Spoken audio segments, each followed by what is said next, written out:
सलाम, परवरदिगार अब तमाम दोस्तों को शाद व अबद फरमाए, आमीन। 27 जनवरी 1983 में लाहौर में बनने वाली उर्दू रंगीन फिल्म बिगड़ी नस्लें नुमाइश पजीर हुई, जिसके फिल्मसाज और हिदायतकार मोहम्मद तारिक थे। फिल्म की कहानी नयाज़ू अली फरशात ने तहरीर की।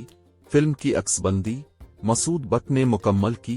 फिल्म की कास्ट में मोहम्मद अली, रानी, शाहिद, नाजली, औरंगजेब, बहार, तालिश, अलाउद्दीन, कवि, असलम परवेज, नजमा महबूब और आबिद बट शामिल थे। फिल्म की मौसीकी कमाल अहमद और नजीर अली ने तश्कील दी। गानों की शायरी सैफुद्दीन सैफ, ख्वाजा परवेज और नयाज़ू अली फरशात ने तख्लीक की। फिल्म में 5 गाने थे, जिनकी गुलकारी महनाज, नाहिद अख्तर, गुलाम अली और गुलाम अब्बास ने अंजाम दी। पहला गाना आवाज नाहिद अख्तर की कोर्स के साथ।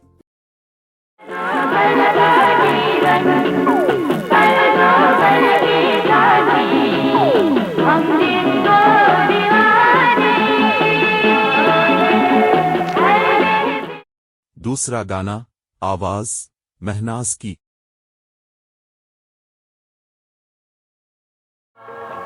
देखता क्या है, सोचता क्या है, किसका गम है तुझे, हुआ क्या है, देखता क्या है। तीसरा गाना इंग्लिश।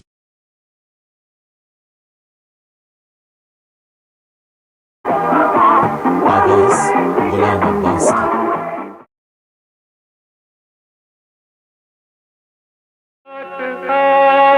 मेरे दिल में कोई और नहीं है, कोई और नहीं है, मुझको तेरे भूले हुए वादों पे यकीन है। फिल्म बहुत ही शानदार थी, लेकिन फिल्म को वो पजीराई ना मिल सकी जो इसका हक था। लाहौर में औसत दर्जे पर कामयाब हुई। कराची के मैन सिनेमा में 28 हफ्ते चलकर सिल्वर जुबली से हमकिनार हुई। फिल्म में अदाकारा बहार की अदाकारी लाजवाब थी। हमने ये फिल्म हैदराबाद के चांदनी सिनेमा में देखी थी। फिल्म बेहतरीन क्वालिटी के साथ यूट्यूब पर दस्तयाब है, लिंक डिस्क्रिप्शन में मौजूद है। आपको अगर हमारी वीडियो अच्छी लगे तो पाकिस्तानी फिल्मी परस्तारों को जरूर शेयर कीजिएगा। ज़ेरोन के साथ रहें, हमेशा खुश रहें। शुक्रिया।